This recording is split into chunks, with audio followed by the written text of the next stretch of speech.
with Sahil Chaudhary. I stand with Sahil Chaudhary. I stand with साहिल चौधरी। नमस्कार दोस्तों, आप देख रहे हैं संचार न्यूज। एक बार फिर मैं आपके साथ हूं मानसी अरोड़ा। कल हमने आपको एक छोटी सी इन्फॉर्मेशन दी थी कि साहिल चौधरी जी को मुंबई से एक क्राइम ब्रांच आई और अचानक लेके चली गई। आज हमारे साथ फिर से जुड़े हैं उन्हीं के भाई धीरज चौधरी। चलिए उनसे जानते हैं कि इस बीच में कितनी हलचल हुई, कितनी दिक्कतों का उन्हें सामना करना पड़ा। नमस्कार सर।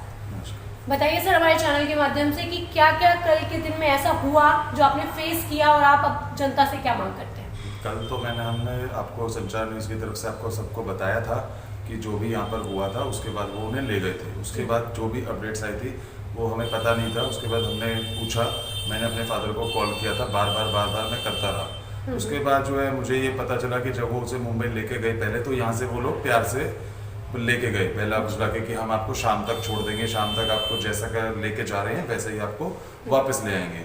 लेकिन वहाँ पे जाके सब कुछ बदल गया। वो लेके गए, उनसे पहले उनका फ़ोन छीना, उनका पर्स छीना, उनके फ़ोन से जितने भी, अगर उन्होंने एयरपोर्ट पे साहिल चौधरी ने अपने इंस्टाग्राम पे कुछ पोस्ट किए थे वो उन्होंने वहाँ पे पहुँचते ही जो है डिलीट करे।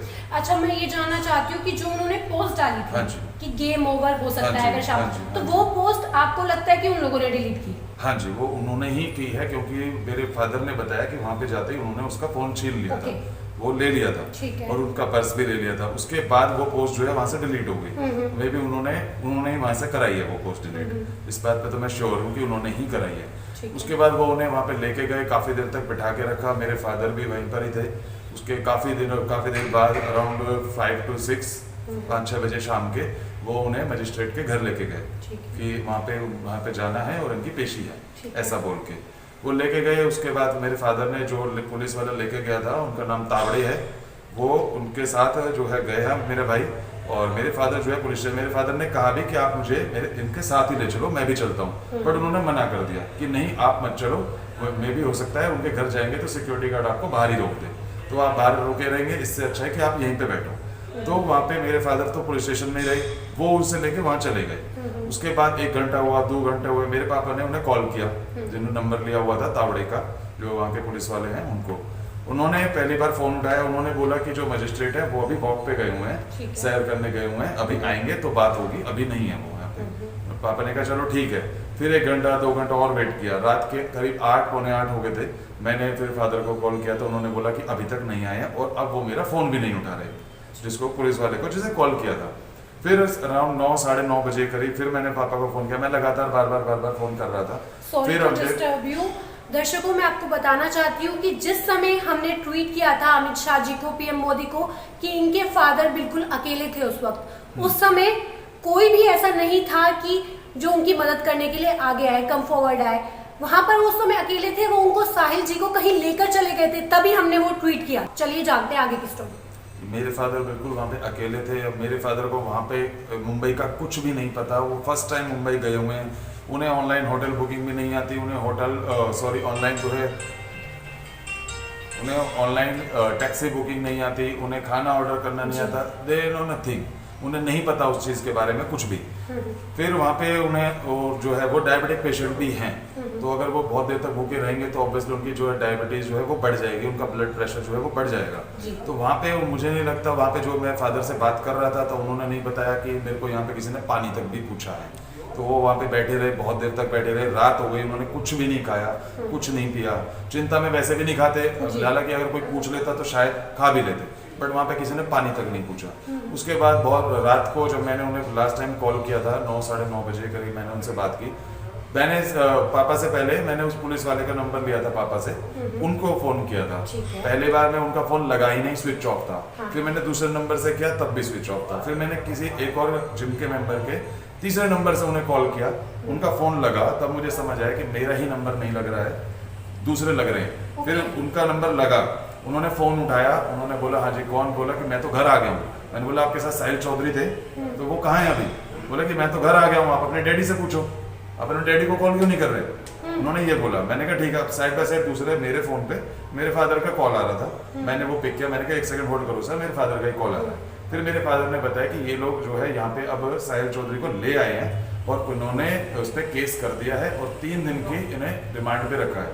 अभी 1 तारीख को उन्हें मजिस्ट्रेट के पास पेश करेंगे दोबारा कोर्ट में। ठीक है जी, तो ये बात निकल के है कि पहले यहाँ पे बोल रहे थे कि कोई केस नहीं है, कुछ नहीं है, आपके सिर्फ FIR है, उसके खिलाफ जो है आपको सॉरी वगैरह बोलना पड़ेगा और यहाँ पे जो है आपकी बेल हो जाएगी, शाम तक आप वापस आ जाएंगे। पर वहाँ पे जाके पूरा इन्होंने केस किया है, यहाँ पर जब लेने आए तो हमें कोई नोटिस नहीं दिया, कुछ नहीं, कोई सम्मन नहीं भेजा, कुछ नहीं भेजा, सिर्फ आ गए और ले गए। तो अगर तो वो क्यों गए? हो सकता था वो ना भी जा सकते। बिल्कुल बिल्कुल हो सकता है कि वो नहीं भी जाते, और वो चाहते तो वो नहीं भी जाते। हाँ। सबको पता है उनके जो भी फॉलोअर्स है, फैंस है, वो कितने बेबाक हैं, किस तरह से बोलते हैं, किस तरह से वो बिहेव करते हैं। वो शायद नहीं भी जाते, बट वो गए क्योंकि वो एक जस्टिस के लिए खड़े हुए थे। वो दिखाना चाहते हैं कि भाई आगे आगे होता कैसा है एक आम आदमी के साथ, कि सरकार कहां से कहां तक एक आम आदमी को उठा के ले जा सकती है।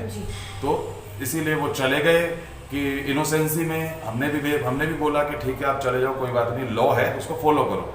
बट अब देख रहे हो आगे ये कैसा लॉ फॉलो कर रहे हैं। देखिए मैं आपको एक स्टोरी का सार समझाती हूँ। क्राइम ब्रांच वाले आए, साहिल जी उनके साथ क्यों गए?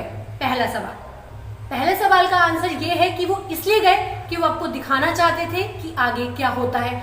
उन्होंने बैठते ही वहां पे पहुंचते ही एयरप्लेन में एक पोस्ट डाली थी कि अब देखिए क्या होगा आगे। मैं सुशांत के साथ आज भी खड़ा हूं, उन्हें अपनी जान की कोई परवाह नहीं थी। दूसरा अहम सवाल कि जब कोई केस था ही नहीं तो वो गए क्यों? दर्शकों अब आपके ऊपर है कि आपने क्या स्टैंड लेना है। ठीक है, आप स्टैंड लीजिए। अब देखते हैं कि धीरज जी क्या मांग करते हैं जनता से, क्या मांग है आपकी जनता से? मैं जनता से यही चाहता हूँ, हमारा मुंबई में कोई भी नहीं है, ना हम किसी को जानते हैं वहाँ पे, ना किसी को पहचानते हैं। मेरे फादर वहाँ पे अकेले हैं, साहिल उनकी कस्टडी में है। ठीक है। मेरे फादर को वहाँ पे कोई भी नहीं जानता, कुछ वो मेरे फादर ही कुछ नहीं जानते वहाँ के बारे में।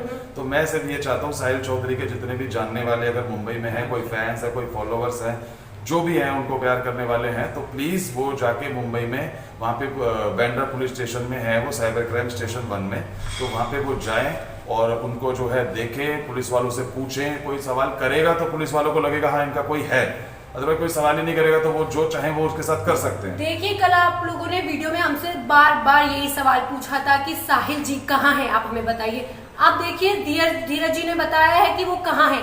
अब आपके ऊपर है दर्शकों कि आपने क्या स्टेप लेना है। हमसे वीडियो में मत पूछिएगा, आपके पास पूरी इन्फॉर्मेशन है कि वो कहाँ है, कैसे हैं, किस हाल में है। आप चाहे तो उनसे मिल सकते हैं। बिल्कुल जी बिल्कुल, आप जाइए, आप मिलो, आप उनसे पुलिस वालों से सवाल करो, पूछो क्यों लेकर आए हैं बिना नोटिस के, कैसे ले आए हो आप, इन्हें छोड़ो, प्रोटेस्ट करो, हर चीज हम कर सकते हैं। तो मैं यही चाहता हूँ कि बस सारे लोग इकट्ठा होके उनको जो है जस्टिस दिलाएं। सर आपका नाम? शुभम।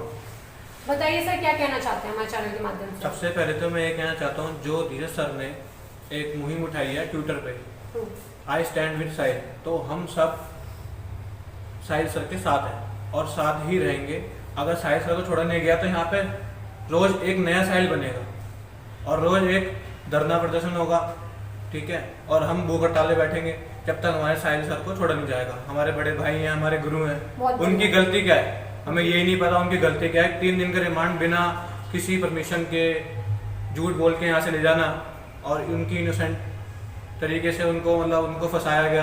पहले बोला कि आपको छोड़ देंगे, कोई इशू नहीं, हम आपके दोस्त हैं, हम आपके भाई हैं, चलिए आप यहाँ से। उसके बाद वहाँ जाके बोला कि 3 दिन का रिमांड, कोई हमारे पास नोटिस नहीं है, कुछ पता नहीं है, उनके पापा को कुछ नहीं बता रहे हैं क्यों रिमांड लिया गया। तो कहने का मतलब ये है कि पुलिस कुछ भी चाहती है, कुछ भी अपने मन मर्जी करती है और कोई भी उसके से सवाल नहीं कर रहा है, कोई उनसे कोई बात नहीं कर रहा है, कोई आगे आके खड़ा नहीं हो रहा है। तो कहने का मतलब ये, अगर आज एक साइल उठाया गया तो रोज एक साइल उठाया जाएगा और रोज एक साइल नया खड़ा होगा। देखिए ये लोग चाहते हैं इन्वेस्टिगेशन हो, लेकिन इन्वेस्टिगेशन एक प्रॉपर तरीके से हो। उनको कोई हैरेसमेंट नहीं करनी चाहिए उनके साथ, उनके फादर्स के साथ कोई मिसबिहेव नहीं होना चाहिए, उन्हें पूरी प्रोटेक्शन मिलनी चाहिए। जैसे कंगना रनौत को पूरी प्रोटेक्शन मिली थी, हालांकि उन्होंने भी तो यही किया है, उन्होंने भी तो सवाल ही उठाए हैं। तो क्या एक को प्रोटेक्शन और एक को हैरेसमेंट? सवाल आपके सामने है, जनता आप जवाब दीजिए। मैं साहिल भाई के साथ खड़ा हूँ और मैं चाहता हूँ कि वो बिल्कुल सही सलामत अपना घर वापस आ जाए। एक जो ट्रेंड चल रहा है वो बोल के बताइए। जो I stand for Sahil Chaudhary. Correct. I stand for Sahil Chaudhary. जो भी हो लॉ, जो भी कार्रवाई हो लॉ के हिसाब से हो और जो भी उनके फॉलोवर हैं वो पहुँचे उनके पास और उनसे पुलिस वालों से बात करें और आगे आगे मैं ये कहना चाहूँगा कि वो एक अनजान शहर में है, वो किसी दूसरे शहर में है, और जो अंकल है, जो फादर हैं उनके, वो भी वहाँ पे अकेले हैं। तो मैं कहूँगा कि उनकी जो भी हो, उनके साथ कुछ गलत ना हो, जो भी हो लॉ के हिसाब से उनके हिसाब से होना चाहिए। Thank you. तो सुखदीप शर्मा है, हमारे साहिल भैया एक अच्छे कॉज के लिए सबके लिए खड़े हुए थे, तो मैं चाहता हूँ कि आप सब भी उन्हें जाके सपोर्ट करें और अपनी स्टोरी में #I stand with साहिल चौधरी ज़रूर डालें और जितना उन्हें हेल्प की जाए उन्हें और उनके फादर को जाके वहाँ पे हेल्प करें, सपोर्ट करें, और हम तब तक आवाज़ उठाएंगे जब तक उन्हें फ्री नहीं किया जाता। तो ये थे हमारे साथ धीरज चौधरी जी। हमारे चैनल को सब्सक्राइब कीजिए, वीडियो को शेयर कीजिए, तभी आपको आगे की इन्फॉर्मेशन जल्द से जल्द मिलेगी।